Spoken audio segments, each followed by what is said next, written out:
Hello everyone. Today we are in Utrecht. And did you just see a great big castle over here? Well, there isn't one anymore. We think this may be the only little part left of it. And today I'm going to tell you the story of why there is no castle in Utrecht. I'm Inge, this is Little Big History.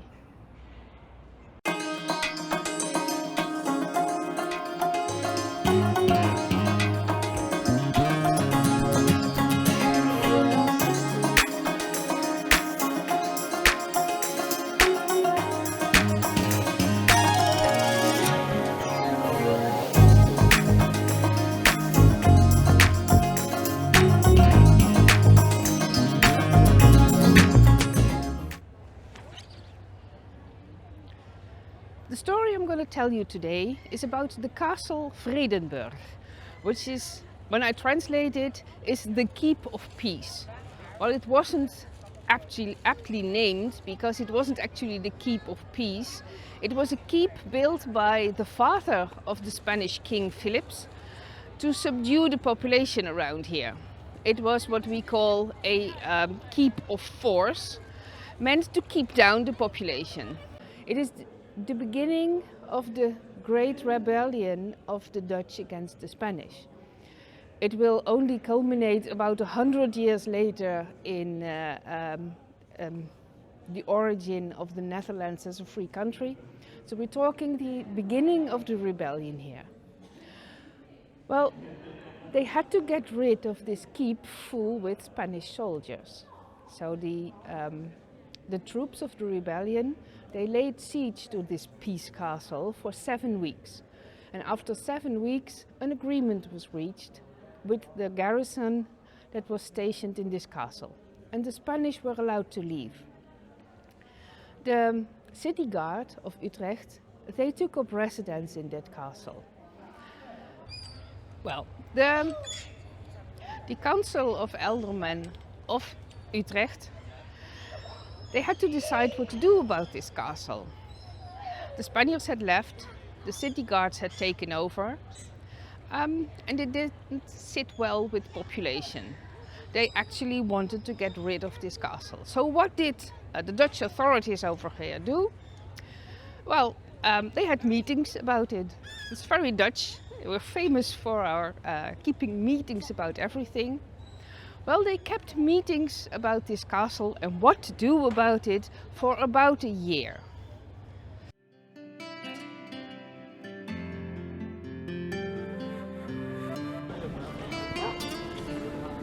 Down this? That's Vredenburg Castle.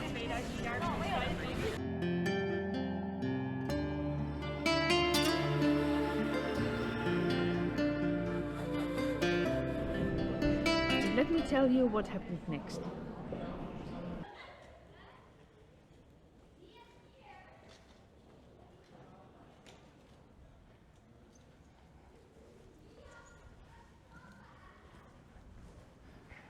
Well, this is probably where they met, where they held their meetings about what to do about this great keep.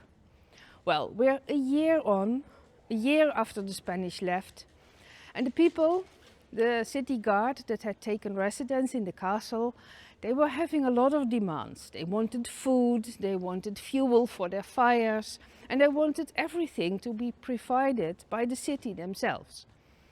Well, that didn't sit well with the people of the town. And when they had their so many meeting about this, and they came outside, there was a crowd waiting here. And they told the crowd they hadn't decided anything yet because, oh, what to do about this great big castle in this city. Well, the wife of one of the people that had the meeting here, she had enough. Her name was Trijn van Leemput, and this story is about her.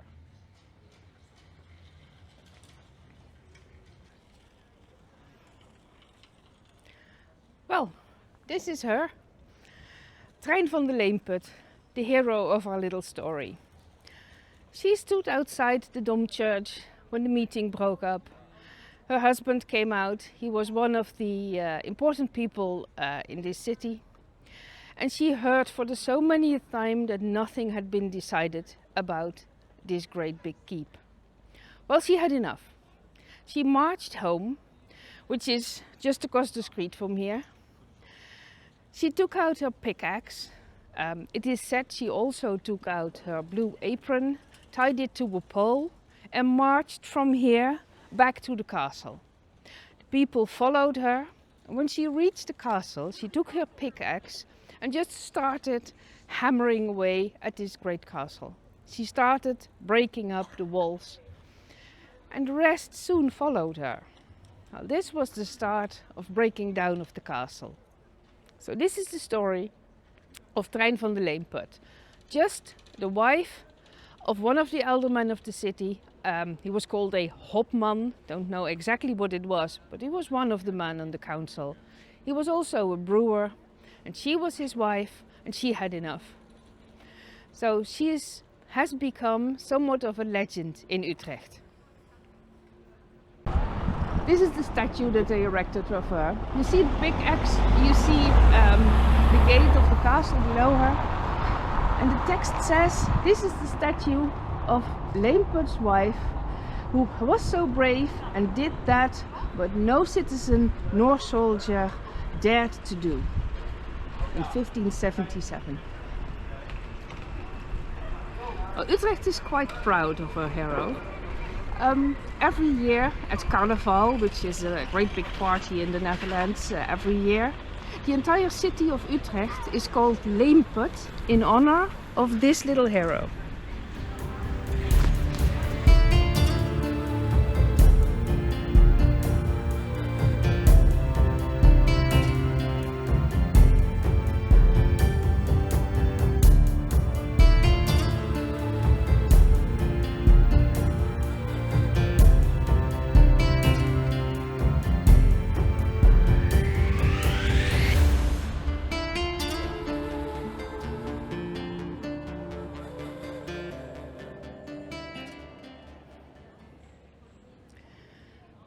There has been some debate whether Trijn van Leemput has really existed and has really done this. Well, that's like always. We in this channel, we tell you the little histories. And they are only little histories, so that means there aren't many sources for that. There are two sources, contemporary sources, that mention what she did.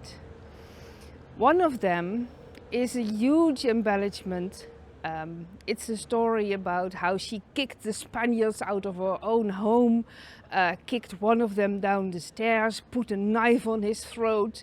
Well, I don't think that one really happened. That is part of a treatise of someone who wrote about the glorious nature of womanhood. So we think that one is a bit spiced up. But there's another contemporary source which does mention that Trijn van Leemput was the first to start the demolishment of the great castle. And we know she really lived because she was buried right here in the Dom Church. Only she was buried in the part over here, which isn't here anymore because it was it caved in during a great storm. Well, I think that is the theme of this video a bit. We're looking at things that are not here anymore, but which tell a great story. Well, I hope you enjoyed this visit to Utrecht and the little legend of Trijn van Leemput. We certainly did, and we hope to see you next time on Little Big History.